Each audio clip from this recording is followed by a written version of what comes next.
no, yung listahan na ginawa nila para sa Department of Education.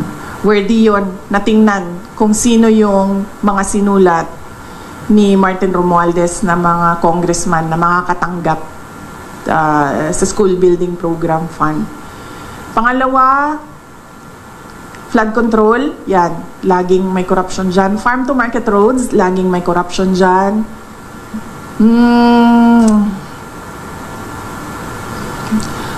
Yung pagsira ng highway, ma'am, bagong highway sirain, tapos sementohin natin ulit. Anong tawag dun sa ganun? Road repairs. Road repairs? Road reblocking, no? Ang tawag dyan? Oh, yan, ma'am. Nakikita ko yan lagi, ma'am. Sa highways, kahit sa Mindanao, non-stop. Every year. Ayos, sirain, ayusin, sirain. Yan. Okay. Last question. Arson. Ma'am, kasama sa pagpapahayag ng kanilang galit, may ilang grupo ng panawagan ay Marcos resign. Do you share the same sentiment? No, ma'am. I never said Marcos resign. Ang sinabi ko, ma'am, unang-una, magpa-drug test siya. May challenge na siya galing kay Attorney Vic Rodriguez. And that is a hanging open challenge na hanggang ngayon ayaw niyang gawin. Na sinasabi ko, that is a betrayal of public trust because when you are president or vice president, you consecrate yourself to the service of the nation. Ibig sabihin nun, ibibigay mo na yung sarili mo sa bayan. Ibig sabihin nun, yung katawan mo, hindi na yan sa iyo sa bayan na yan. Yung pag-iisip mo, hindi na yan sa iyo sa bayan na yan. Therefore, pag sinabi ng bayan na magpa-drug test ka, hindi ka pwedeng magsabi ng hindi. And therefore, that is betrayal of public trust. Pangalawa, yung pagpirma niya ng kaduda-duda na budget. That is a culpable violation of the Constitution. Yan ang sinasabi ko, nasagutin niya, na hindi niya sinasagot. Ang ginagawa nila, naghanap sila ng mga tao na aatakihin nila para nakakalimutan yung tanong sa kapasidad ng Pangulo na maging leader. So hindi niyo rin supportado, ma'am, yung panawagan ng ilang grupo na Marcos Never resign? ask him to resign. That is a pointless call, ah. Hindi magre-resign yan. Nakita niyo ba yung tatay? Ilang taon yun? 20 years. Ilang years yung senior? 20. 20 years? Yeah. Oh. That is a pointless call, ah. Tingnan niyo yung DNA niya na ayaw yan umalis ng pwesto. So, Marcos resign is a pointless call. That is why I am asking him to do his job. Of which, of course, alam na nating lahat na hindi niya ginagawa. Bakit natin ginagastusan ang ganyang impeachment? Nandyan ang milyong-milyong Pilipino naghihirap sa baha, naghihirap sa ulan, naghihirap sa sakuna ngayon. Parang wala tayong pakialam. Inuuna natin paano gastusan na matanggal si Vice President Sara Duterte. Pero sa lahat ng pangyayaring yan, nakita ninyo na bumagsak ang ratings ng administrasyong ito at tumaas ang ratings ng ating pinapahirapang Vice President Sara Duterte. Dahil yan, alam ng taong bayan kung sino talaga ang tunay na leader pambansa na nagmamahal na merong tapang at malasakit para sa kanila. Siyempre ang ating susunod na Pangulo, Sara Duterte. Kaya kahit anong gawin nilang pagpapahirap sa ating lahat ngayon, alam natin na sa dulo, ang milyong-milyong mga Pilipino ay nagmamahal sa atin, sumusuporta sa atin, at iluluklok ang ating susunod na Pangulo, Sara Duterte. Opo. Kaya yung pattern na yan, Chairman, nakikita po natin malaking patunay na ang nasa likod dito, sa tingin mo, ang CPP, NP, NDF talaga. Dahil yung pattern nila ng pananakot, yung impluensya na na-instill baga sa mga, parang nasa mga otoridad na natin, para bang, ano na bang nangyayari sa mga pulis, para bang ugaling NPA na daw, mga ganung mga komento, obserbasyon lang. opinion ng ating mga kababayan. Ano po masasabi po niyo doon? Yes, kumbaga sa political side kasi, ang ating pulis at sundalo kasi, sunod lang ng sunod yan. Pero itong mga makakaliwang grupo, meron ng armed elements, meron pang political elements, di ba? Nakakapag-hasik sila ng terorismo sa kanayunan at dito sa Kongreso nakakapagsalita sila. Kaya talagang namomonopolize nila yung direction dyan, araw-araw. Talagang sila ay sumasakit yung kanilang kalooban, bakit ganito na ang ating bansa. At alam natin, kita naman natin sa boto nila last year, na kahit tayo ang nag-file ng impeachment laban sa Pangulo, tayo pa rin ang number 1 na ibinoto nilang party list sa buong Pilipinas. Ibig sabihin, kahit na ganyan ang ating mga pulis at sundalo, alam nila ang katotohanan, alam nila kung sino susuportahan, at nag-aantay lamang sila ng panahon dahil kailangan sumunod sa duly constituted authorities. Pero ang kanilang puso, alam natin na kay Pangulong Rodrigo Duterte, na kay Vice President Sara Duterte, at nasa ating mga kaalyado sa gobyerno, nasa Duterte Youth Party List, at siyempre supportive sa SMNI channel po natin. Opo.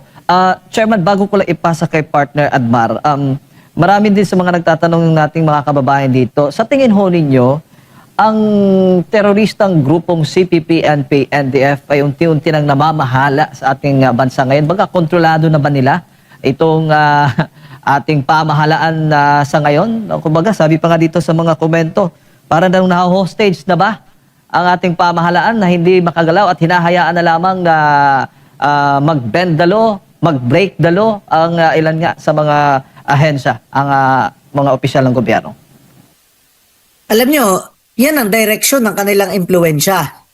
Dahil masabi ko sa inyo, for 50 years, ganyan ang kanilang ginagawa. Maimpluensya sila sa mga kanayunan, di ba? Tinatakot nila yung mga negosyante, kung hindi, susunugin ang inyong cell site, ang inyong truck, ang inyong negosyo. Ganun na rin sila sa Kongreso. Pag ikaw hindi umayon sa kanila, talaga naman babanatan ka nila, raralihan ka pa nila. Ganyan ang kanilang advokasya, ang kanilang sistema. Pero pag upo ng Pangulong Rodrigo Duterte, nakakita sila ng strongman na hardliner na lumalaban sa kanila at inutusan ni Pangulong Duterte ang NTF-ELCAC, tinayo niya ang NTF-ELCAC at inutusan niya ang AFP at PNP durugin ang teroristang NPA. Kaya nga po, pag upo ni Pangulong Duterte, 6 ang kinatawan ng mga makakaliwa sa Kongreso. Pag midterm ni Pangulong Duterte, naging 3 na lamang. Dapat nga ngayong 2025, 1 o 2 na lamang yan. Actually, 2 na lamang yan eh.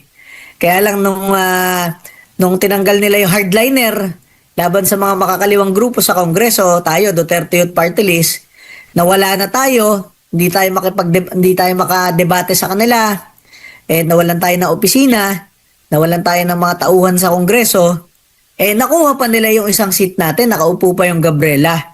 'Di ba? Alam niyo, masabi ko sa inyo, kung tunay silang advocate para sa mga kabataan at kababaihan, bakit last year merong ginahasa na member ng Kabataan Party List na kababaihan dyan sa may UP Diliman?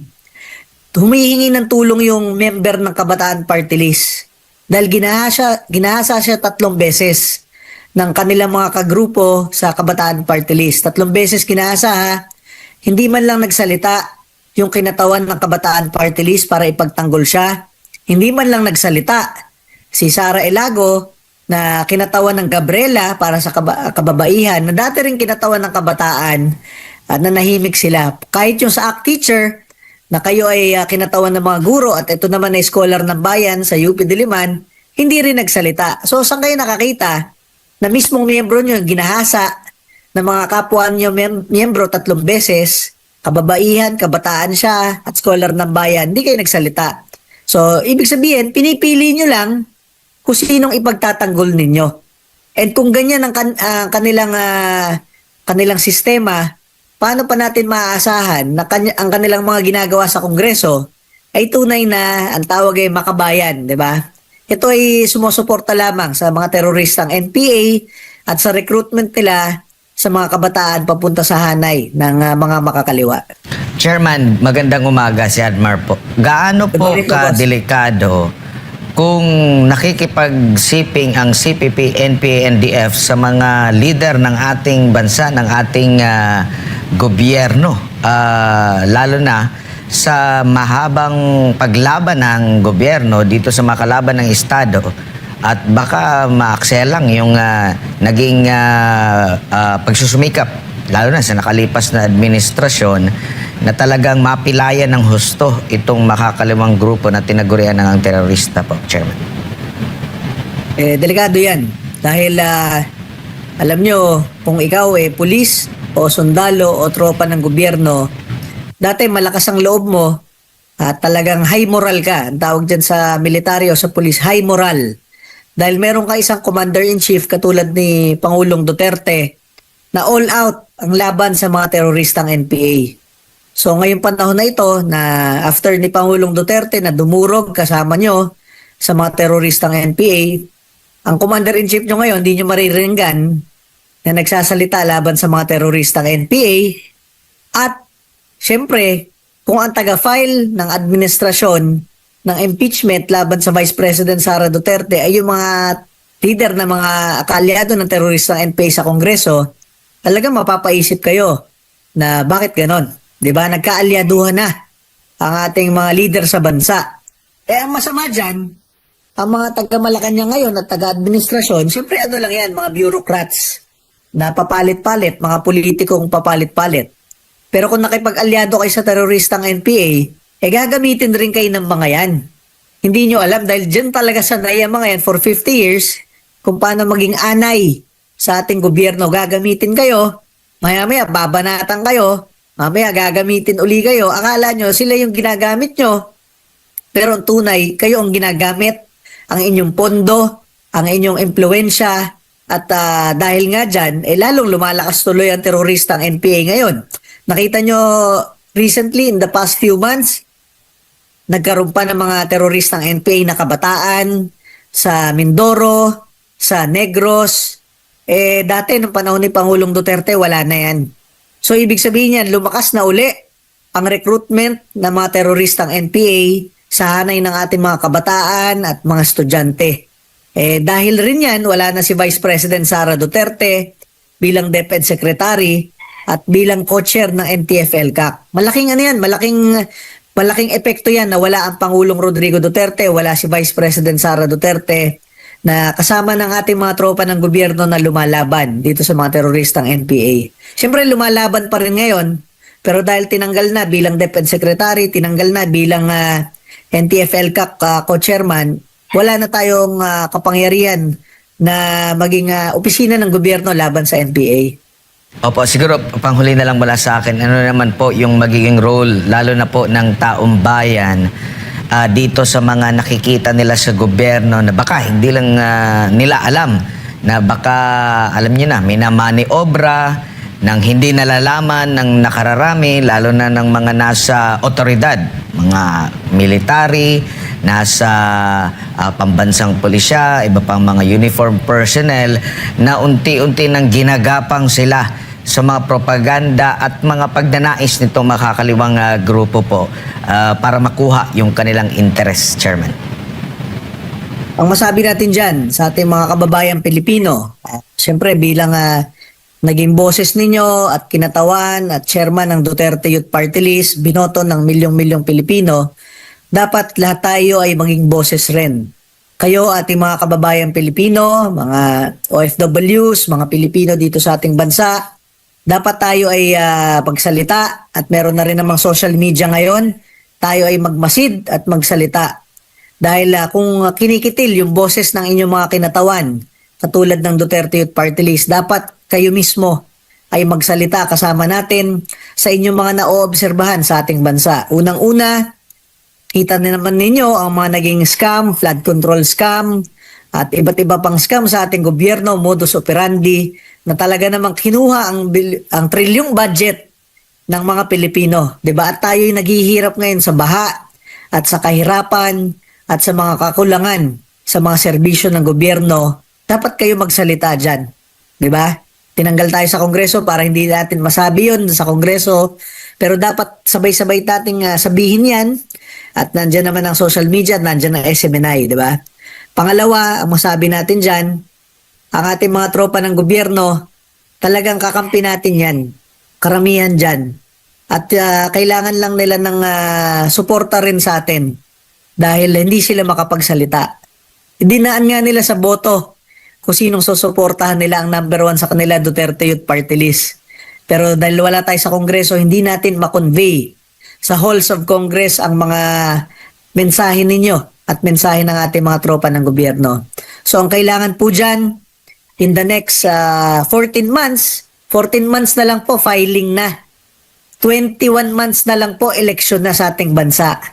So kailangan natin magkasama-sama, magkatulungan na isangguni, i-convey ang ating mga hinaing dito sa ating bansa at hindi ito makalimutan. Baka ang gusto ng administrasyon, makalimutan natin ng flood control, makalimutan natin ng mga kurakot, makalimutan natin na naging kaalyado nila, ang mga makakaliwang leader natin sa Kongreso, at makalimutan natin lahat ang mga ginawang panggigipit kay Pastor Kibuloy, kay Pangulong Duterte, sa Duterte Youth at sa ating mga kaalyado.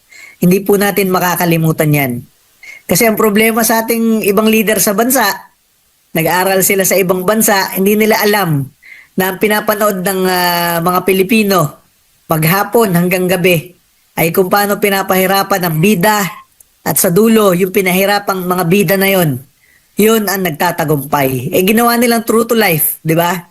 So asahan ninyo na lalong lumalakas ang suporta ng sambayan ng Pilipino sa atin, sa Duterte Youth Party List, sa ating susunod na Pangulo, Sara Duterte, at sa pamilya Duterte at mga kaalyado natin sa Team Duterte ngayon 2028. At tayo po ay magtulungan para sa pag-upo ng ating susunod na Pangulo, Sara Duterte. Mabago natin ang ating bansa, matanggal natin lahat ng mga naging mga pangyayaring kadiliman na i-file na kaso itong DOJ against BP Inday. In fact, 3 cases ito.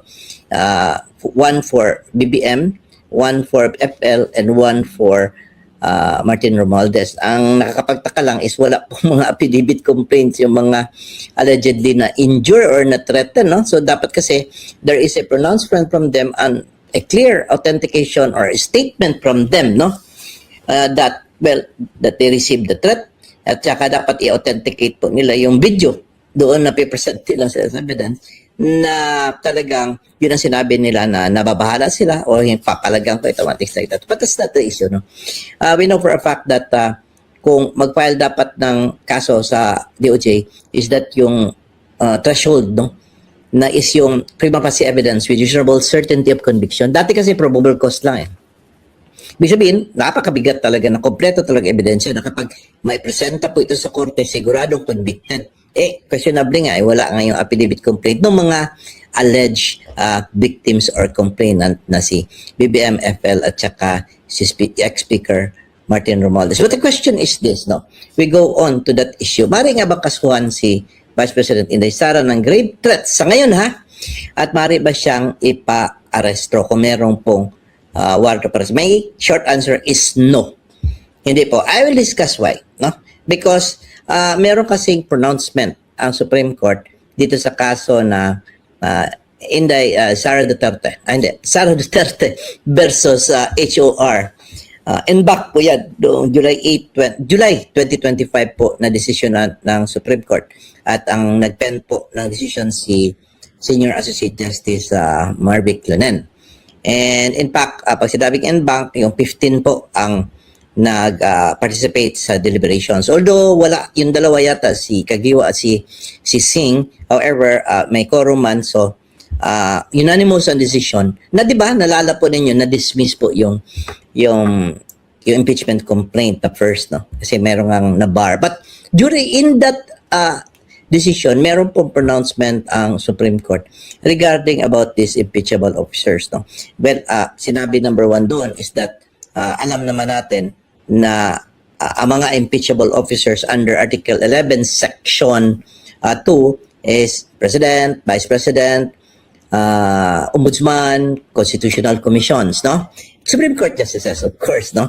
Ibig sabihin, these people or these officers can only be removed from office through impeachment. Kaya nga, meron impeachment proceedings kay Inday because gusto nilang ma-remove siya from public office. No?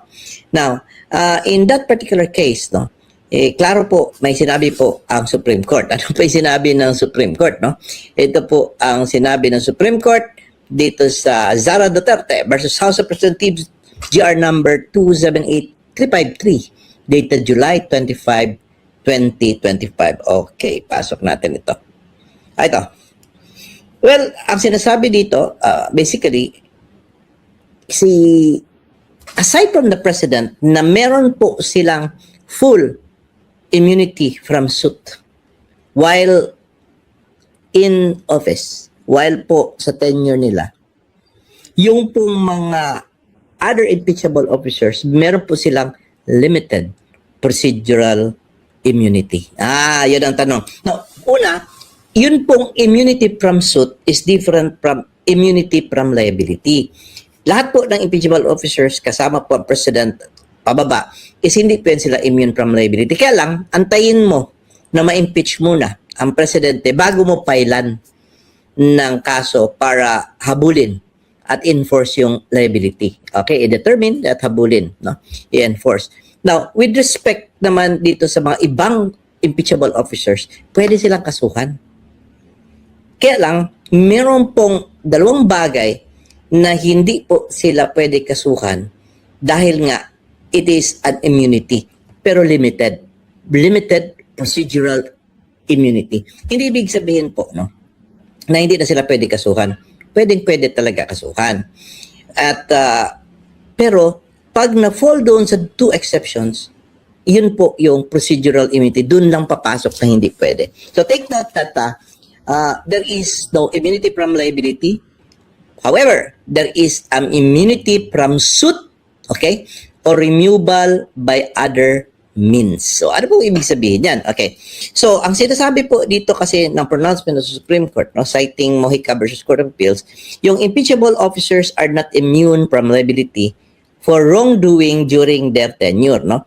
They are immune only from being subjected to suit or being removed by means other than impeachment. So, for example, pinailan po ng kaso ng plunder si BP Inday Sara. Example lang ito And then, trial and then na-convicted siya.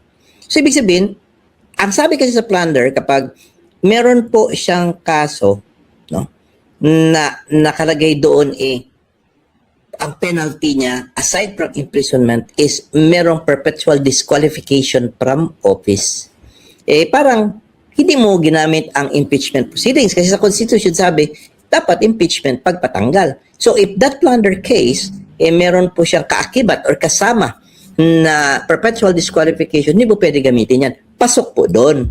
Ibig sabihin po, hindi po pwedeng itanggalin on other means, no, na cases na gamitin. Pero sabihin naman ng prosecution, well, ano man ito sa amin, yung pinala namin grave threats, wala naman yan siyang kaakibat, no, na perpetual disqualification or wala rin siyang kasamang perpetual disqualification kung ma-convict siya niyan. However, ang pronouncement kasi ng Supreme Court is that kapag meron na pong na-file na impeachment proceedings and you are again being sued for another case which has a recital of facts already in the impeachment, that would bar muna yung prosecution noong criminal case. Antayin mo ng impeachment proceedings. Now, take note that in the impeachment proceedings, merong narration of facts doon, di ba? Na nakasabi doon is that meron daw alleged threat na ginawa niya sa BBM at saka sa First Family at saka kay Martin. So, and if that is the same offense, no, in the grave threats filed sa RTC, that would not allow them because nga merong procedural immunity. Limited ban lang, no? So, you cannot do that. That is the pronouncement of the Supreme Court citing the case of Mojica versus Court of Appeals. Ito, no? So, take note hindi immunity from liability. Pag matanggal, file mo ng kaso. Pero habang wag. Kasi, ang purpose kasi nito is that hindi ibig sabihin na parang hindi na mapailan. Ang point lang is dapat hindi kasi sila guluhin habang nakaupo sila.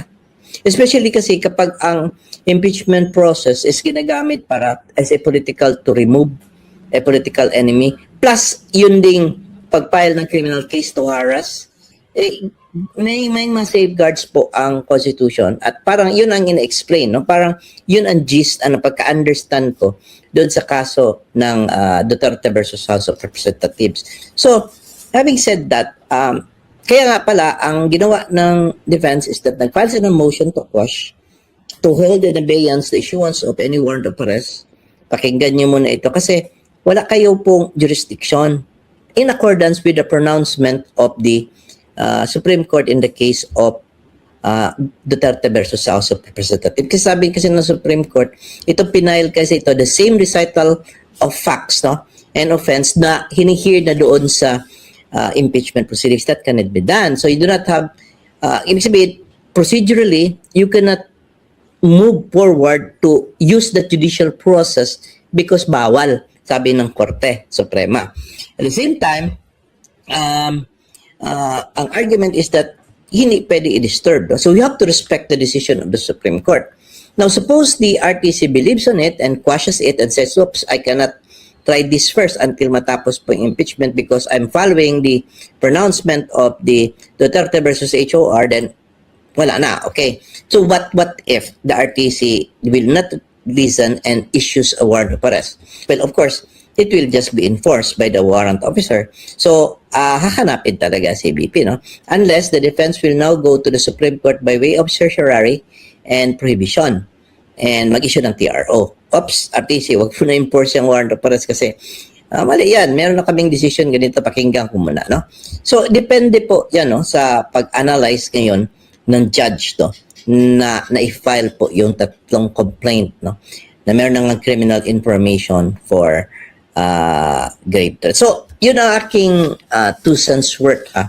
So, ordinarily, pwede kasi, for example, kung merong mga cases na hindi naman, let's say, physical injuries, ganyan, merong sinaktan ang isang impeachable officer, kahit sino, basta impeachable officer na hindi presidente, ha, below the president, kung ba i-file ng kaso, wala namang perpetual disqualification sa kanila.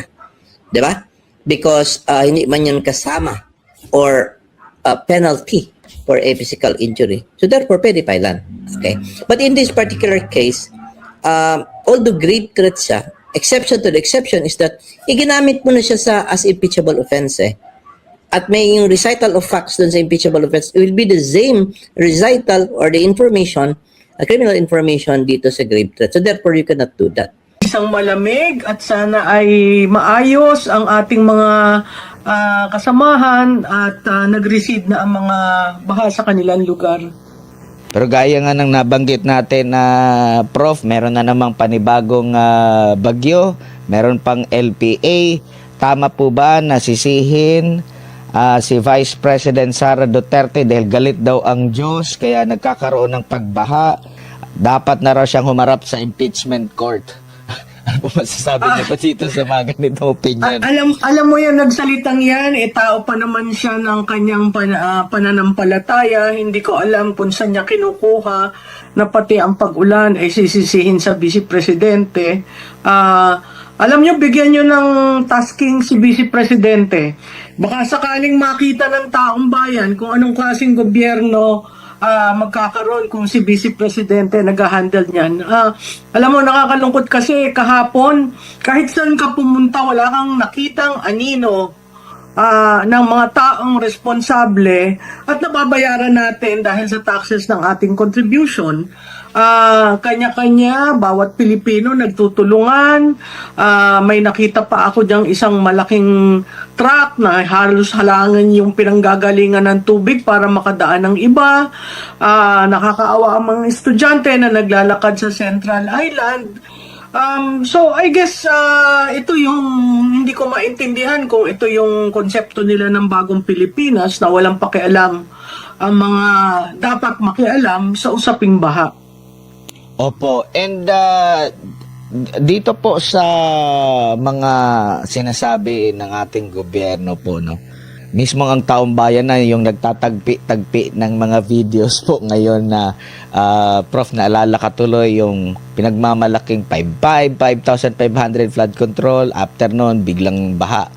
Yung ano naman, yung pahayag ni Secretary Vince Dizon, napakagandang teknolohiya gagamitin natin sa EDSA rehabilitation. Tapos sinisipa yung ulan dahil kalaban daw yan ng aspalto. So sabi ng mga netizen, lagyan na lang ng bubong ang EDSA habang kino-construct. Tapos mayroon na naman pahayag, sabi dyan sa J. Araneta ba yun, dyan sa QC na talagang sa mahabang panahon lang binabahayan. Meron pang hanggang tuhod, hindi na raw hanggang tuhod yung mga pagbaha. Tinagpi na naman nila yung video. Parang hindi natuto yung ating gobyerno. Mas maganda kaysa sa ipagmalaki, tingnan na lang mismo sa resulta po. Prof, ano masasabi niyo po? Tama ka doon, no? Sa tuwing nagsasalita sila na ito yung nagawa namin, ito na yung naibsan na ang paghihirap, wag na tayong mag-claim ng ganun. Gawin na lang, no? Mahirap yung tuwing magbabaha, ang sasabihin mo, ito na yung nagawa namin. Pondo para mapaayos nila ang bahay nila. Talagang napakahirap yung solusyon dyan. Pero, again, babalik tayo. Ang solusyon dyan, pag summer, binubungkal mo ang kanal, inaalis mo ang basura, these things, kailangan preventive. Apart from being preventive, kailangan may contingency plan. Biro mo yung Rojas home site, lampas tao ang tubig. Itong mga ganito, nakakalungkot kasi taong bayan na naghihirap. Hindi bali kung hindi sila nagbabayad ng taxes, no? At yung taxes natin na hindi bali kung hindi napupunta kung kaninong bulsa. Kung maayos sana lahat, magtitiis ang Pilipino, pero tuwing na lang umuulan, nararamdaman mo yung kulo ng loob nila. Dahil ito na naman tayo lang ang magtutulungan at ang gobyerno, meron pa nga nagpaskil ng a week of sabbatical, no? I mean, No make-up. Oo, these things shouldn't be the order of the day. The order of the day is to help Filipinos. And ang paraan ng pagtulong, makita ang presensya mo, may magta-traffic, wala, kanya-kanya tayo. There is anarchy outside of Malacanang, and I guess Malacanang is just, slipping through the process. I don't see, hindi na natin nakikita ang NDRRMC na nagmi-meeting.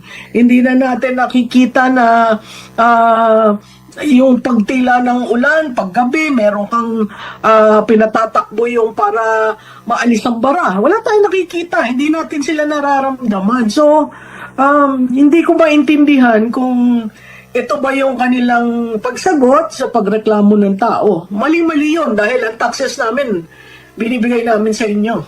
Parang ang mas nakakaano pa sa tao niya, nakakagalit, magmamayabang ka pa. Tapos, ibig sabihin, gumastos ka pa ng pera. Tapos ang ending, hindi naman pala sulit yung paggastos ng pera, maghahanap ka na naman ng rason. Binaha na nga, magmamalyabang ka pa, wala namang resulta, so nasayang na naman yung pera ng taong bayan. Ganyan yung laging isipin ng ating mga kababayan, Prof. Oo, Admare, pero lahat common sense eh. May 6 na buwan tayo sa isang taon na summer na dapat gawin mo lahat ng dapat mong gawin para pagpasok ng tag-ulan, 6 na buwan yun, ay maayos. Pero kung hindi mo ginawa ng 6 na buwan during the summer, yung kailangan gawin, ay talaga magsasuffer ang lahat. Hindi mo yan magagawa ngayon, kahit magbomba ka ng magbomba ng kanal, higupin mo ng lahat ng fire truck. Kasi nakakatawa kung saan lang nila itatapon. Di ba balik rin, di ba?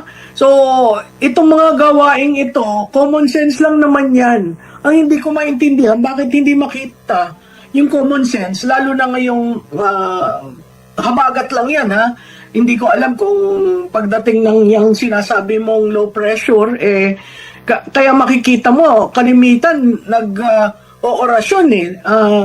Ang hingi na lang ng taong bayan eh, nagdadasal sa Diyos na sana hindi malakas at kanya-kanyang akyat sa second floor kung may second floor ka. Kung wala kang second floor, maghahanap ka. Kahit ang mga sasakyan, nakita natin, birong magkano ang isang pag-repair ng sasakyan na nalubog sa tubig. Hindi ordinaryong gastos yan. Pero ang gobyerno, walang ginagawa.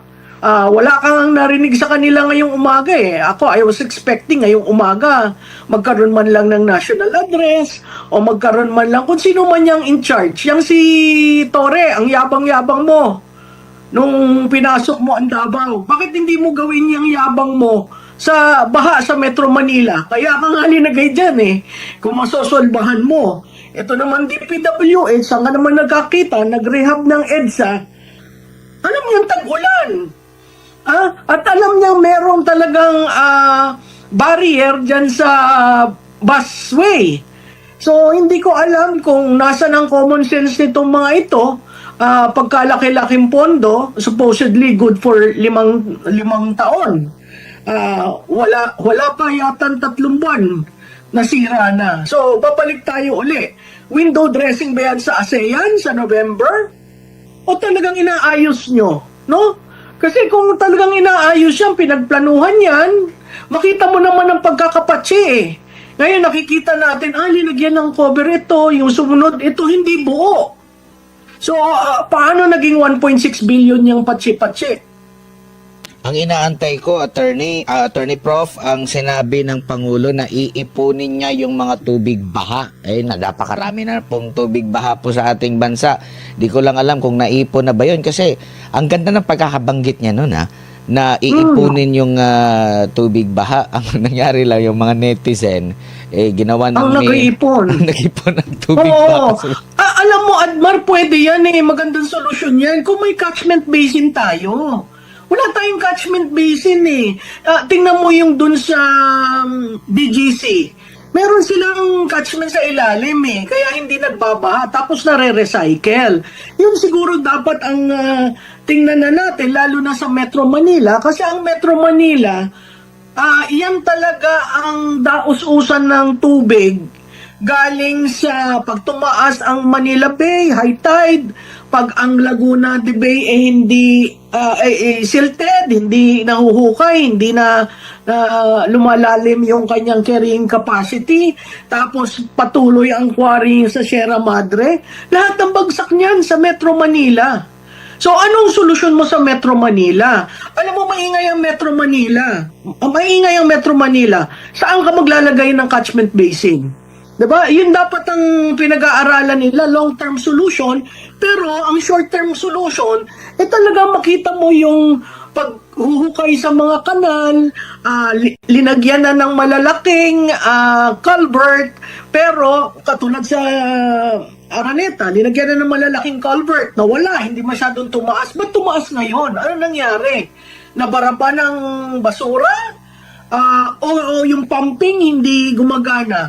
Kung titingnan natin ang Navotas kilala yan sa pumping, yung bombastic pumps nila.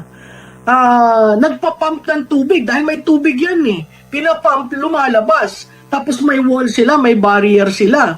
Ano yung tamang ginagawa ng Navotas na pwede mong gawin probably sa Manila na nakaharap sa Manila Bay? Yung mga ganyan, kailangan mapag-aralan at kailangan ng solusyon dyan. Yung inyong intelligence, confidential fund, gamitin nyo dyan. Matutuwa ang taong bayan. Tapos ang maririnig lang natin, wala man ito nung dati. Ngayon lang itong mga basura na ito. Parang inamin pa niya na sa panahon lang niya, napakaraming basura, Prof. Sa panahon lang niya, hindi nagko-kolekta ng basura ng tama eh. Wala natatakot sa kanya. Kaya, yan, makikita mo yung basura nagkalat, no? At kung titingnan mo yan, at alam mo ang storya ng Dolomite sa Rojas Boulevard, di ba there was a time may bagyo, dinala talaga yung basura from Cavite patungo sa Rojas, kaya may team na nagpulot. So, kailangan mo ng partnership with the community. Kaso mayayabang sila eh, magagaling sila. Pakialam nila sa local government. dapat yan matindi ang partnership, lalo na dun sa mga local government na malapit sa mga tubig, no? Makita natin lahat ng dinadaanan ng Pasig River. Common sense lang, ha, saan dumadaan ang Pasig River? Saan humuhuho? 'Di ba? So, meron yang Laguna at Manila Bay at Pasig River. Yun lang ang babantayan mo, common sense. Paano mo yan gagawin? Ngayon, kung magtuturo-turo ka, may Metro Manila Development Authority na hindi mo maintindihan kung para lang sa police ba yan, security ba yan? Pag tiningnan mo ang charter ng MMDA, marami yan. From basura to baha. So, hindi ko maintindihan itong si Torre. Tigil-tigil ho ang paglalagay nyo ng tarpaulin nyo. Alam kong gusto nyo tumakbo, pero hindi ho panahon ng paglalagay ng tarpaulin. Panahon ho na ipakita nyo sa taong bayan na deserving kayong MMDA at kaya nyo solusyonan ang problema ng MMDA.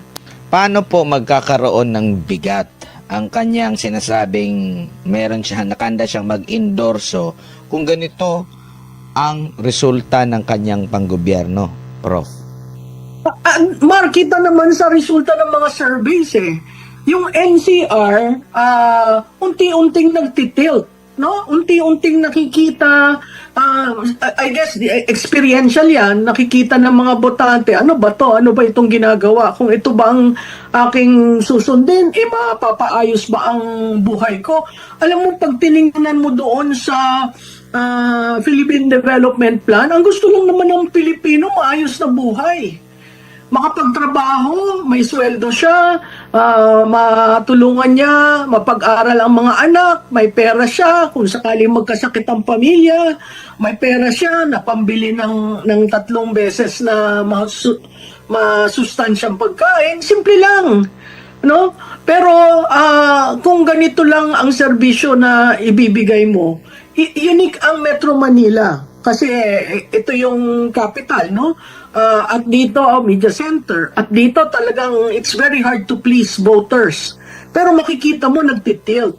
So yung sinasabi mong may endorsement, unang-una walang coattail si Mr. Marcos. Simula pa yan nung naging senador, wala siyang coattail. Ano ba yung coattail? Yung coattail, yung hahawak ka lang, kandidato ka, mananalo ka.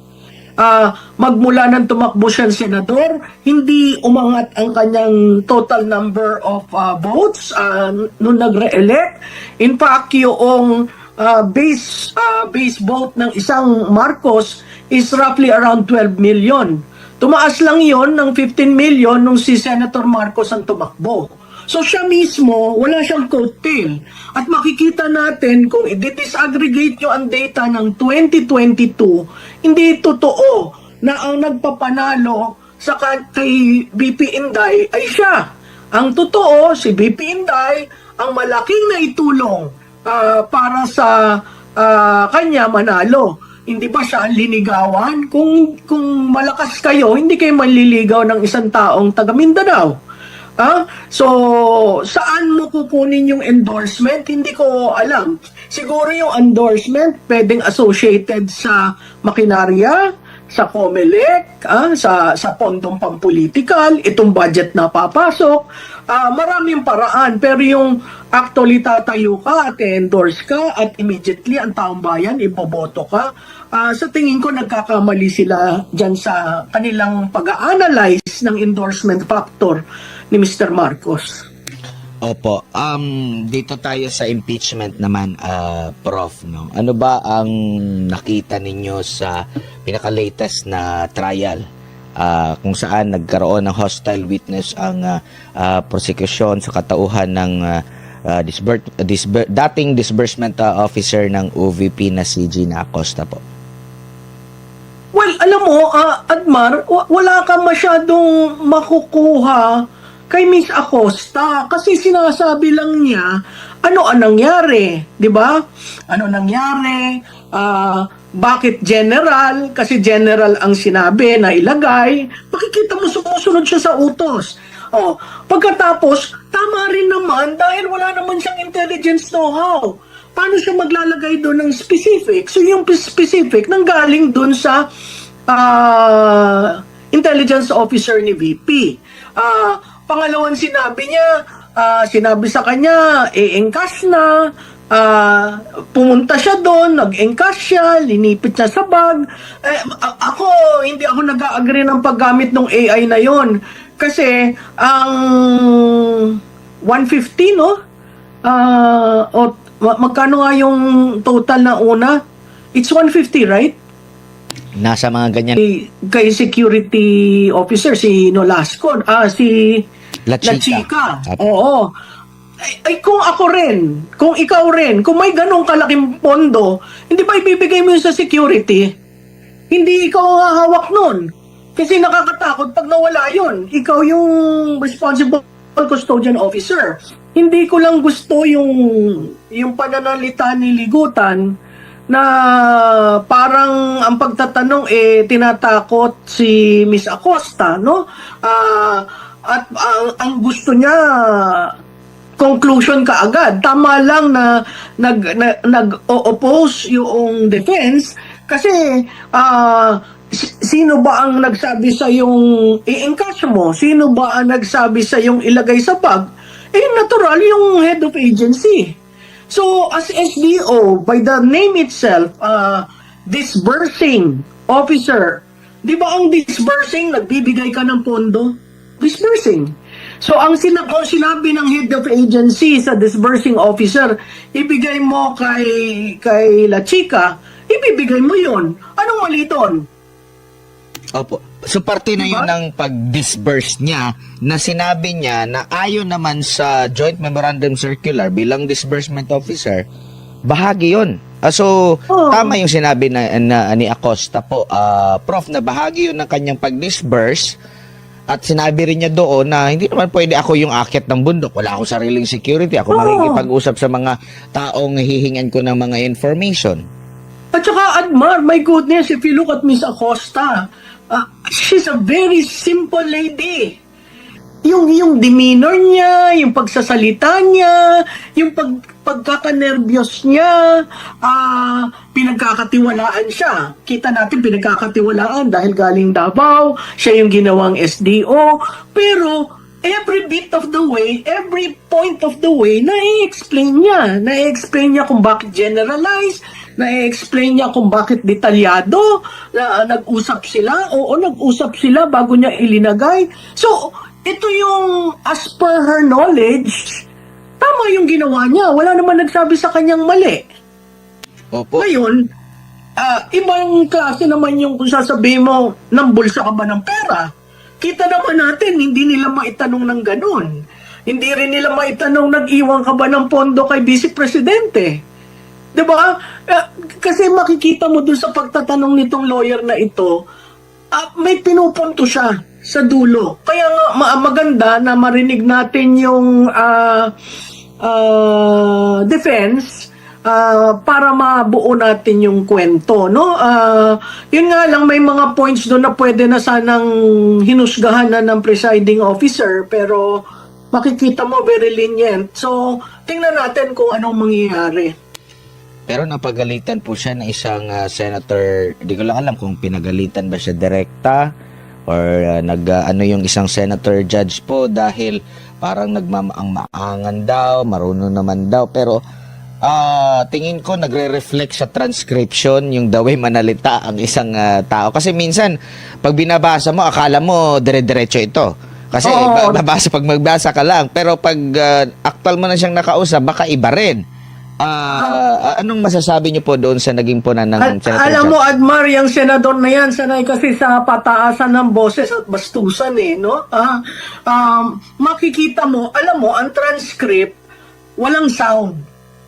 Kaya kalimitan, pag gusto mong manood, gusto mong makita paano nagsalita, paano ang demeanor, paano ang action. Kasi kung babasahin mo, clinical ang transcript.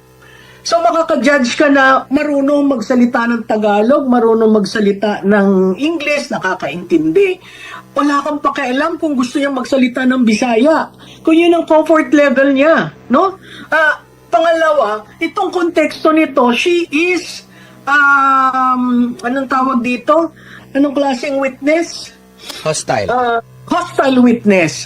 abay, kung ikaw naman, makakuha ka na ganyan, ikaw ay hostile witness, hindi ba ninervyusin ka? Kaya nga nung umpisa, natutuwa ako kay Ligutan at nagsasabi na, ma'am, inom ka ng tubig, hindi tayo magkalaban. So, okay yon. Pero as it progresses, makikita mo, talagang may tinutuon na gustong maging conclusion.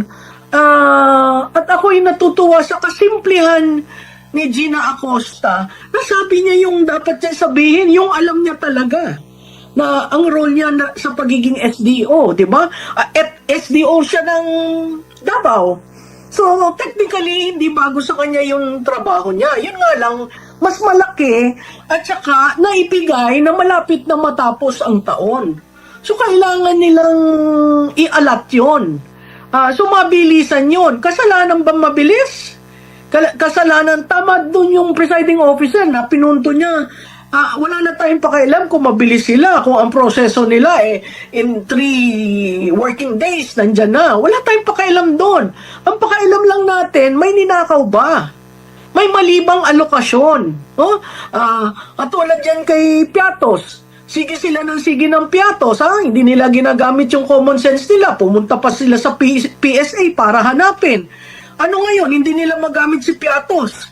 Kasi si Piatos, 70,000. It doesn't fall into their narrative na si Piatos malaki ang kinuha, kaya yan ang ginagawa nilang example. O ngayon, 70,000 at medicine. O hindi ba sa bawat propaganda nilang linalabas na nasasarahan niya ang pinto dahil sa katotohanan? Opo. So talagang best decision talaga ng pangalawang Pangulo na hindi na lang humarap kasi alam na niya yung magiging resulta doon sa Kamara pa lang at dito siya sa impeachment court haharap at handang handang sagutin yung mga akusasyon laban sa kanya, Prof. Yeah, oo. At saka alam mo, mahalaga sa kanya, hindi ko alam kung pupunta o ano, pero mahalaga sa kanya nandun siya at nakakatulong siya sa mga staff niya. Ugali kasi hindi niya iniiwan. So, itong kay Miss Acosta, siguro it took a while for her to calm down. Mahirap yung ilalagay ka sa impeachment sa witness stand ng impeachment. Tapos ikaw pa witness ng kalaban mo. Na parang pag kasi ginawa kang witness ng kalaban mo, lahat ng sasabihin mo, pabor sa kanila. Pero sa aking pag-follow up, wala akong nakitang pabor sa prosecution na sinabi ni Acosta. Nagpakatotoo lamang si Acosta at sinabi niya kung ano ang kanyang katungkulan.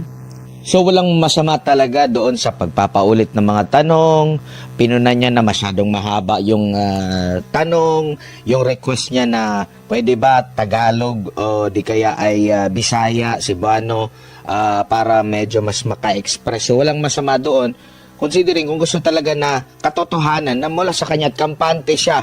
No? Kasi minsan, pag Bisaya ka at hindi ka sanay sa Tagalog, iba yung mababanggit mo na Tagalog, na iba na yung ibig sabihin kumpara doon sa gusto mong ipahiwatig kung magbibisaya ka, Prof. Oo, alam mo, Admar, kasi lumalabas sa Maynila, pag Bisaya ka, immediately probinsyano na hindi ka, you're not a first class citizen, hindi ka taga Metro Manila, kaya ang tingin parang maliit. Pero ako'y natutuwa at si Miss Acosta ay nagsalita sa kanyang gamay na lengguwahe, na dialect, at yun dapat respetuhin, hindi ko nasasabihin yung senador na yun. Sanay siya sa sigawan at siguro wala siyang masabi, kaya yun lang ang pinuna. Opo. Pero doon sa pagpaplano, sa paggagamitan ng confidential funds, mali po ba na magpatulong siya sa mismong nakakaalam ng paggagamitan? Kasi kung iisipin mo naman, baka sa huli siya na naman ang kukwestiyonin, o bakit ikaw yung gumagawa? May kasanayan ka ba sa security, sa confidence? Yun yung iniisip ko ba? So, may masama ba doon na nagpatulong siya sa security officer, isang military official sa paggawa ng ganitong plano, kumpara doon sa siya na lang ang gagawa? May alam ba siya nakita na nga natin yung demeanor niya na talagang napakasimpleng kawani ng gobyerno po, Prof. At alam mo, walang mali doon sa nagpatulong ka. Kasi ang simula, very general, good governance. So, kailangan ng activities, di ba? Na, yan tinatawag na plan, activities, PAP. No? Kailangan ng detalye.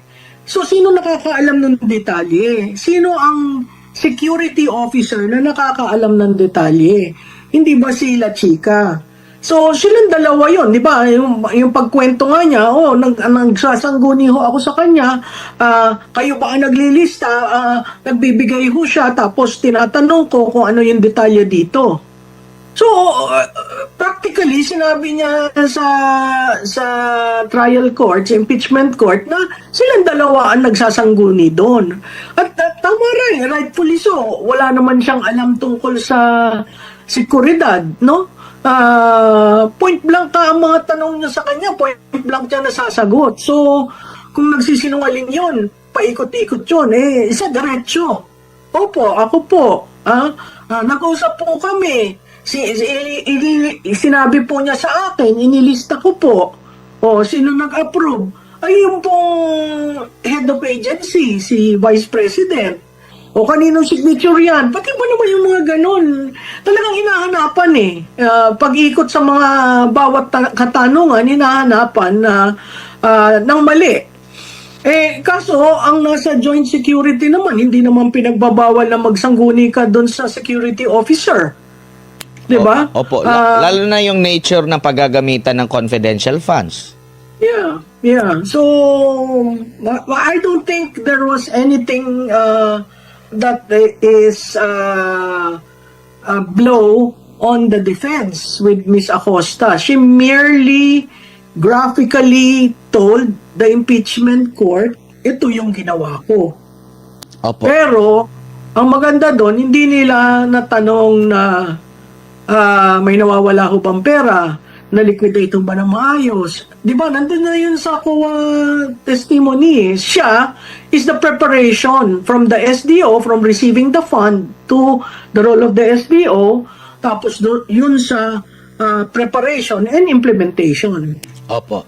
Ma'am, dito naman po tayo, alam natin na pag-uusapan na ito natin, bigyan lang natin ng emphasis, no? Kasi kung gaano kahalaga. At nabulgar naman po, no, sa panig ng Office of the Vice President, ng kampo ng depensa, kung saan pinagamitan ang confidential funds ng dalawang ahensya o opisina, no? To the point na iniisa-isa pa nga, no? Kahit na sabihin ng prosecution, para doon sa isang pagtitipon ito, pero yun pala, meron palang ano pa nun, detalye.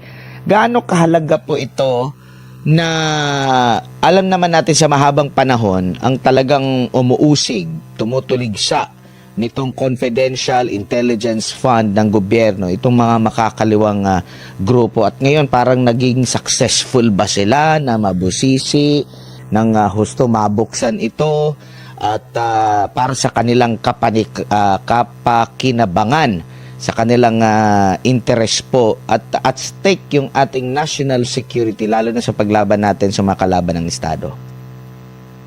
Well, alam mo, nakikita nyo naman sila sa likod parati, di ba? Consistently, nagmo-monitor sila. Kailangan once and for all, matigil ng gobyerno itong mga kalaban natin.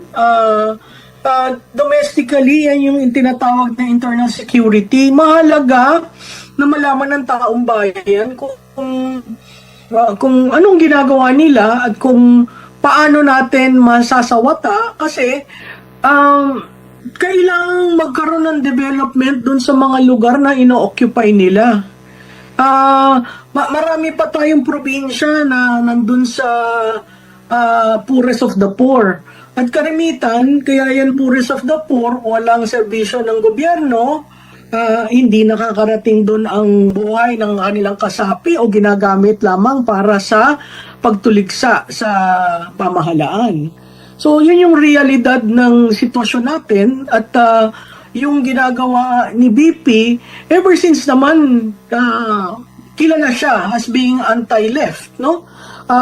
At ang isang dapat hindi kalimutan, si mismong Mr. Marcos ang nag-assign sa kanya as co-chair ng LTF-LCAC. So kung ikaw ay co-chair, anong gagamitin mo kung wala kang confidential fund? Babalik rin naman tayo dun sa usapan na ano ba ang binigay ni Vice Presidente sa Presidente para umuo ang Presidente bigyan siya ng confidential fund? Okay? Ano ba ang nakita ng Kongreso? Bakit inaprubahan ang confidential fund niya? So, hindi lang ito si VP Duterte ang nagsabing, "Hoy, kailangan ko, akin ang pera." Hindi. May layer of approving authority. At yan authority ni Mr. Marcos at authority ng Kongreso. Opo. Tapos ma'am, ang napapansin ngayon ng ating mga kababayan, nagbabasa din ako ng mga komento. Meron silang napansin ngayon na dati talagang mortal na magkaaway o kaaway ng makakaliwang mga grupo yung apelidong Marcos. At napansin nila, sa panahon ngayon, dati maingayan sila, kaliwat kanan yung mga kilos protesta nila parang walang matinong gobyerno sa kanila. Pero ngayon na mas akma yung ilang kanilang pag-iingay, dahil nga sa mga isyong kinakaharap ngayon, wala na silang naririnig at ang napapansin nila, nagkakaroon na pala pa ng connivance. Ito pala yung original na unit team na bago yung election ng 2022 magkalaban. Pero ngayon, naging magkasanggana at dati ang mga party list na mga makakaliwa dyan sa Kongreso, hindi nabibigyan talaga ng ano yan. Kumbaga maingay lang sila pero less priority. Ngayon talagang namamayagpag po sila at kasama sila ng administrasyon sa mga pro-administration dito ngayon. Kaya nababahala sila na itong mga galawan ngayon ng gobyerno parang ano na ba? Parang kagaya na ba ng galawan ng CPP, NP, NDF na parang walang kinikilalang batas, the way mag-operate na yung mga otoridad na hindi nila alam siguro na napasukan na sila at yung interest po nitong mga grupong ito, yun na yung nasusunod, no? Dahil nga nagagamit din ng administrasyon lalo na sa politika na, meron tayong common na enemy, kami bahala sa inyo. Yan po ba yung nakikita ninyo sa nakikita din ng Tagumpayan po, Prof? Oo, Admar, no? Kung titingnan mo nung 2022, hindi naman sila kasama doon sa unit team nagkaroon lang sila ng importanteng role through Speaker Martin. Kasi si Speaker Martin Romualdez ang nagpatibay ng role nila sa pag-demolish kay Vice President. No? Kung natatandaan ninyo, di ba ang confidential fund ang nakakakuha lamang ng kopya niyan ay ang Speaker of the House at ang Senate President kung paano ginamit. Pero nung as early as November 2022, I think the copy of the usage of the confidential and intelligence fund was made public. I remember former Congresswoman Kimbo during a budgetary hearing na sinabi those who are interested to look at the confidential fund of the Vice President can see the copy because the Speaker made that available to all. That in itself is already a sign na kinuha ang makakaliwa to do a job for them. Hindi naman nila kayang tugis-tugisin at alam naman nilang galit rin si Vice Presidente doon. So, ginawa nilang army nila ang makakaliwa para tanungin si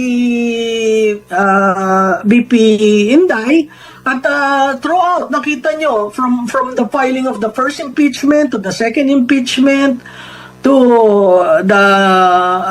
mga public prosecutors, ang pulahan ay parating nandyan. So, makikita mo, co-opted sila. At sa aking paniniwala, yung tinayong grupo na parating inuuga si Vice Presidente, kasama na rin dyan ang makakaliwa. Kaya hindi sila makapagsalita when it comes to 'di ba tinanong sa Pulcap yung yung illegal wealth na hindi daw yun illegal wealth, no? Nakita natin ang Atom went out and showed up in Makati. So merong nakikita akong break doon. Dati kasi ang Dilaw talagang nandun lang sa kampo ni Martin Romualdez. Ngayon pagdating sa usapan ng illegal wealth, no? Nakaw na yaman, nagsasalita sila. So mahaba pa ito at makikita mo ang paggamit sa mga kasamahang ito para lamang lumakas ang panlaban kay Vice Presidente. Sa tingin niyo may nilulutong narrative yung administration? Oh yes. Oo. Matagal naman na ako nagsasabi, 'di ba, na wala namang ginagawa itong gobyerno na ito, kundi number 1, mamulitika, at number 2, ubusin ang budget ng Pilipinas sa korupsyon. So yan lang yun ang ginagawa nila, sir, sa totoo lang. Meron ba kayong nakikitang project? Wala. 'Di ba? So ibig sabihin, wala na silang ibang objective para sa kanilang pagkaupo diyan sa administrasyon, kundi mamulitika, and ang end goal nila is perpetuation in power. Sinabi ko na yan noon pa. And paano nila gagawin yon? Ay syempre ubusin nila yung kaban ng bayan sa korupsyon. Kasi kung talagang seryoso ang ombudsman sa pag-iimbestiga, imbestigahan din nila yung laptop corruption scandal ng Department of Education. Nandoon si Zaldico. At alam ko yun dahil gumawa kami ng sarili naming investigation sa loob ng Department of Education noong ako ay Department of Education Secretary. May I just say na merong confidential funds na pumunta doon sa paghahanap ng ebidensya sa investigasyon na yon. So bakit specific yung pag-iimbestiga? Bakit hindi iniimbestigahan lahat ng corruption scandal? Bakit kinokontrol yung kwento sa korupsyon? Bakit hindi nilalabas lahat nung mga insidente o mga gawain o mga iskandalo sa korupsyon? Bakit pinipili? Kaya natin nasasabi lahat na merong controlling the narrative ay dahil pinipili nila kung ano yung gusto nila imbestigahan. At kung napapansin nyo, kapag medyo tatamaan na o merong tatamaan o tatamaan na talaga ang Office of the President, ang administrasyon sa investigasyon, ay biglang namamatay yung investigasyon. O nawawala, o nalilibing, o nalulubog yung investigasyon. So ibig sabihin, meron talagang pagkontrol sa kwento. Ma'am, just wanna get your reaction kasi po dun sa House, binawasan po nila yung OVP budget.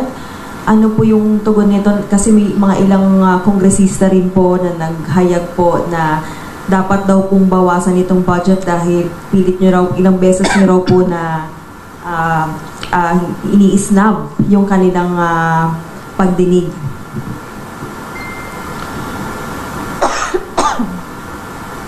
Isang beses lang ako hindi pumunta. Sa plenary, 2 beses. Sa plenary, 2 beses ako hindi pumunta sa kanila. But beyond that, as early as August, I think August 15, nung tinanong na ako kung ano yung expectations ko sa budget hearings, sinabi ko na ang expectation namin ay bawasan nila ang budget of the office of the Vice President. Dahil sinabi ko at the time, it's the same administration, it's the same Speaker of the House of Representatives, and it's the same set of characters.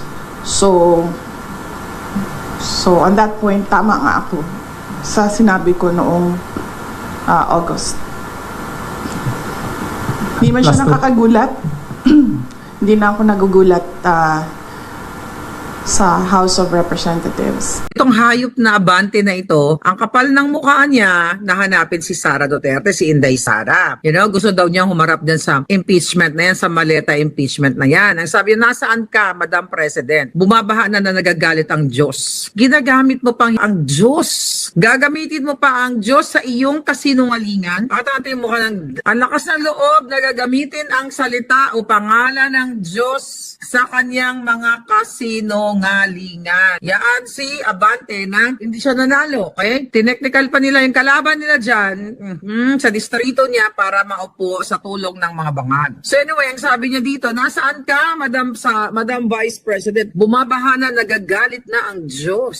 Uy, ang Diyos mo ay si Satanas at saka si Marcos Jr. Huwag mo idamay ang totoong Diyos sa kabulaan mo. Sabi niya, baha na sa buong Luzon. Dahil nagnakaw kayo ng mga maleta kongresista. Kayo ng mga maleta kongresista. Dahil sa inyo, kaya nagkabaha-baha, ayaw niyong panagutin. Ang amo niyong si Sandro Marcos na multi-billion ang iniwan at hindi natapos at kinorakot na infrastructure sa Ilocos pa lang. Sabi niya ba, anong ginagawa natin Vice President? Ano gagawin ni Sara? Nasa kanya ba yung pera? Nasa kanya ba ang budget? Siya ba ang may command sa DPWH? Andyan yung butikin yung secretary? Siya ba ang addictus na si Bangag na mag-command na laanan ng pera, ng pondo?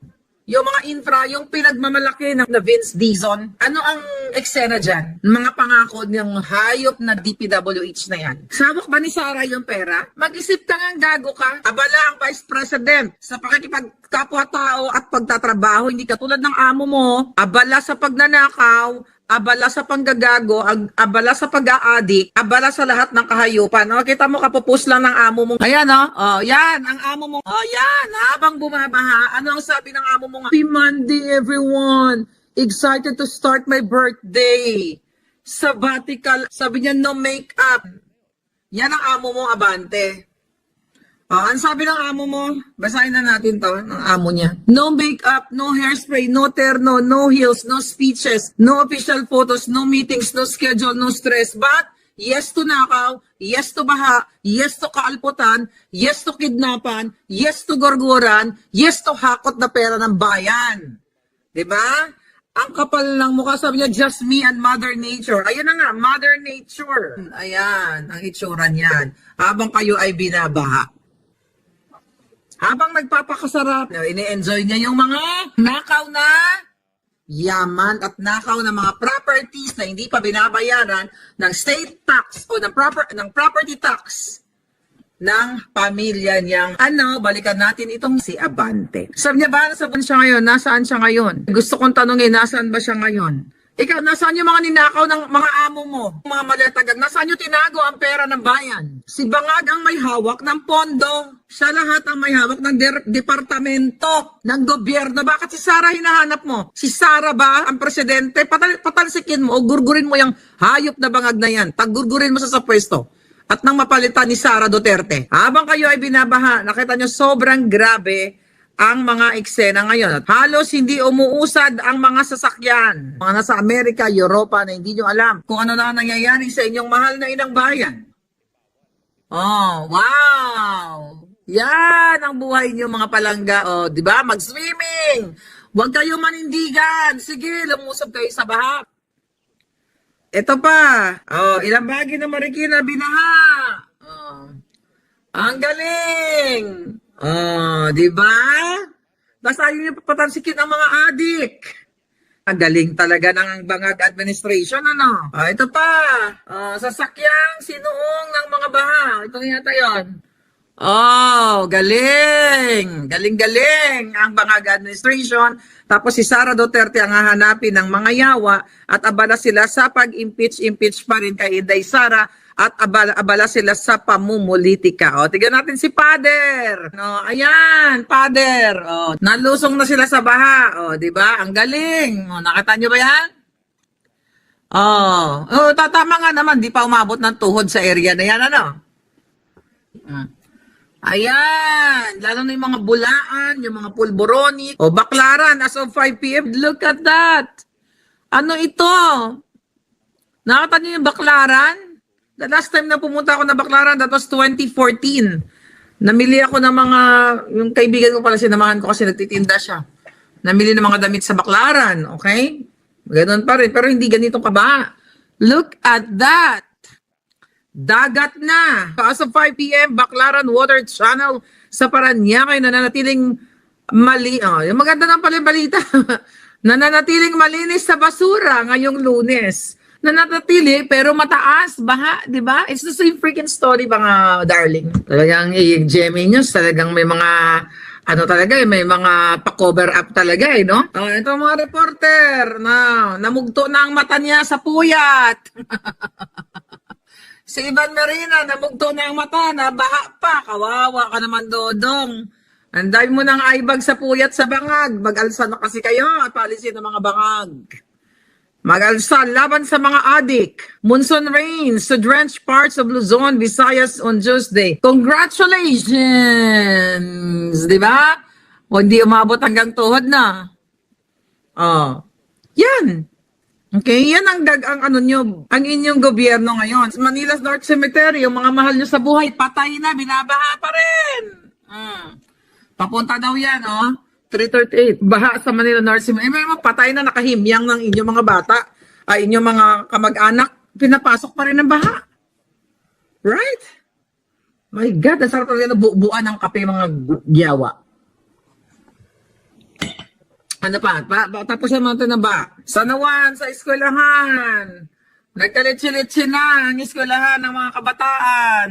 In fairness, hindi ko naranasan na nabaha ang eskwelahan nung ako'y nag-aaral pa. Sa mababang paaralan ng Tralala. Calaw Avenue, all over Metro Manila. Tignan mo, hindi, deserve nyo to. Deserve nyo, I think, no? Deserve nyo yan, no? Sa buong buhay ko, sa Pilipinas, hindi ko naranasan yung buong baha sa Metro Manila. Espanya, yes.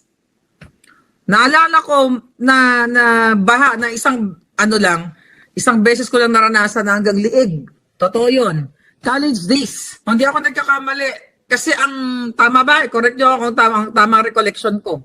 Sa Rotonda kasi mataas na yan. Hindi masyado binabayan. No? From Recto ka. From Quiapo ka. Di ba? Pag akyat mo ng Rotonda, kung papunta ka ng Project 8, Project 7, Project 6. Project 7 at Project 8, diretso doon sa Araneta Avenue. Tama.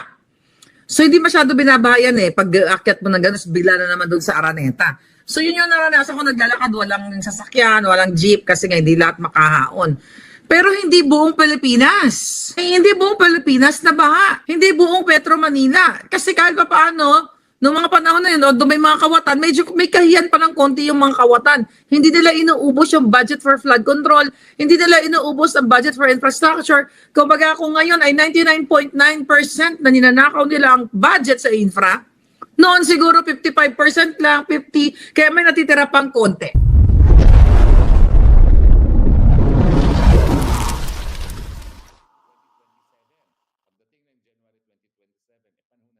Baka pwede niyo pong sagutin yung sinasabi ng iba, especially Congresswoman De Lima saying that you're a brat. You might would like to address that comment of her po? Oo. Kasi hindi Yes. ka nga daw po sumipot sa budget. Oo.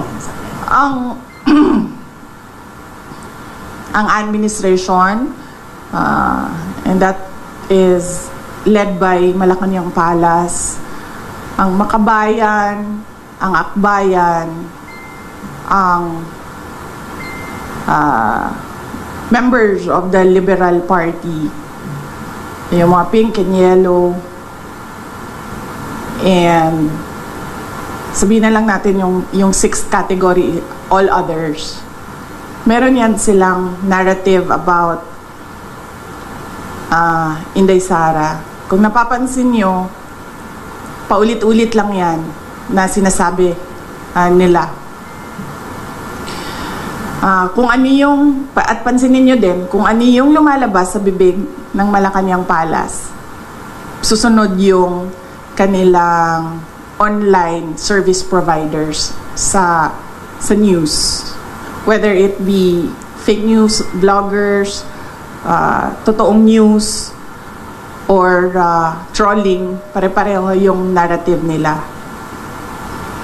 At pansinin nyo, lahat ng lumabas na mga articles, isa lang yan.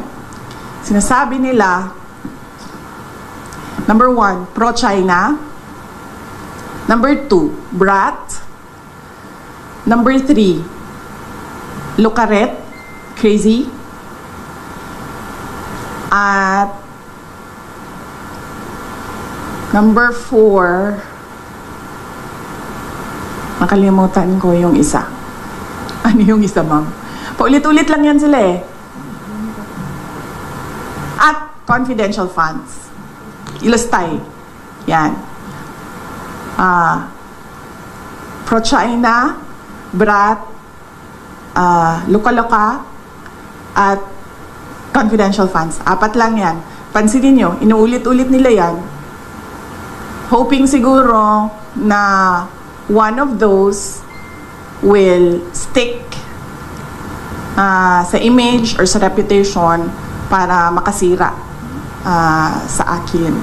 So, hindi ako nagtataka na magsasabi ng ganyan si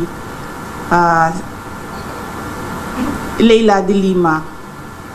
Yung word na brat, ginagamit nila lagi yan. And more than that, hindi naman kasi parent ang House of Representatives for them to say kailangan disiplinahin ang Vice President. Dahil sa totoo lang, ang tawag nga natin sa kanila mga buaya, di ba? Ganun yung general perception for all members of the House of Representatives. So wala silang moral ascendancy over the office of the Vice President. But going back, that's a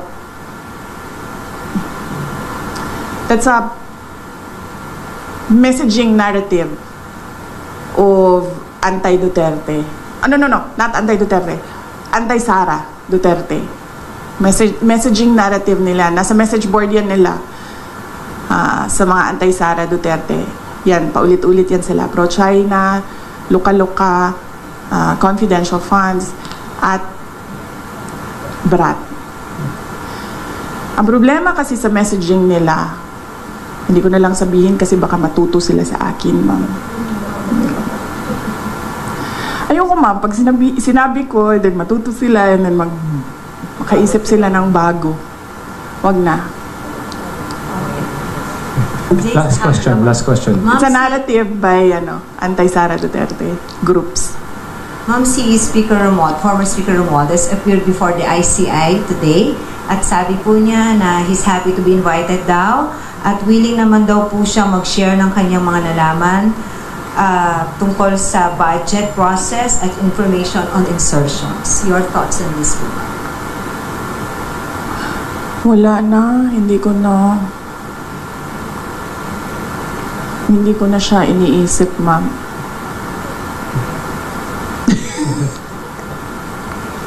Wala akong comment, ma'am, sa kanyang pag-attend Sa ICI. sa ICI. Or do you believe in integrity of the ICI?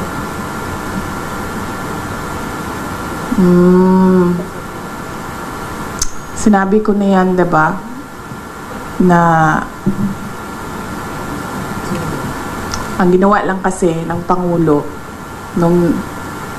noong tinamaan siya nung sarili niyang speech na mahiya naman kayo at nagalit yung mga tao Ang ginawa lang niya ay magpalit ng House Speaker at ng ano yun?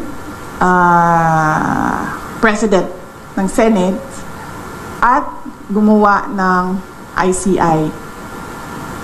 Pero hanggang ngayon, wala pa rin nananagot. So, para bang ako dapat ang imbestigahan, ako din ang gumawa kung sino ang mag-iimbestiga sa akin. So, on the question of integrity, definitely, ano siya, hindi siya reliable dahil ang Pangulo din ang gumawa. And again, going back to Mr. Bilyonaryo, bakit bilyonaryo yung pangalan ng ano ninyo? Meron ba kayong mga bilyon-bilyon dyan sa kumpanya ninyo? Ganyan. Sabi ni Mr. Bilyonaryo, ano yung sabi mo, sir? Controlling the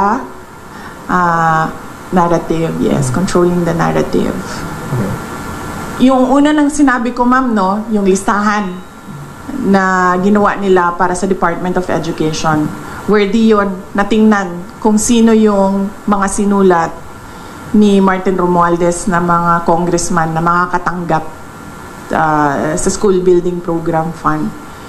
Pangalawa, flood control, yan, laging may corruption dyan. Farm to market roads, laging may corruption dyan.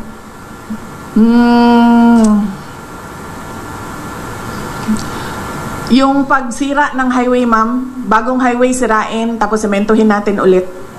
Anong tawag dun sa ganun? Road repairs. Road repairs? Road reblocking, no? Ang tawag dyan? Oh, yan, ma'am. Nakikita ko yan lagi, ma'am. Sa highways, kahit sa Mindanao, non-stop. Every year. Ayos, sirain, ayusin, sirain. Yan. Okay. Last question. Harsal. Ma'am, kasama sa pagpapahayag ng kanilang galit, may ilang grupo ng panawagan ay Marcos resign. Do you share the same sentiment? No, ma'am. I never said Marcos resign. Ang sinabi ko, ma'am, unang-una, magpa-drug test siya. May challenge na siya galing kay Attorney Vic Rodriguez. And that is a hanging open challenge na hanggang ngayon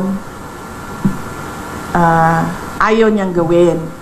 Na sinasabi ko, that is a betrayal of public trust because when you are president or vice president, you consecrate yourself to the service of the nation. Ibig sabihin nun, ibibigay mo na yung sarili mo sa bayan.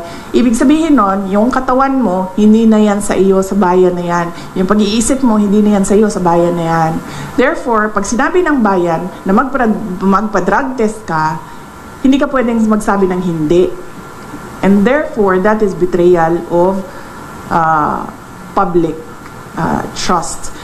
Pangalawa, yung pagpirma niya ng kaduda-duda na budget. That is a culpable violation of the Constitution.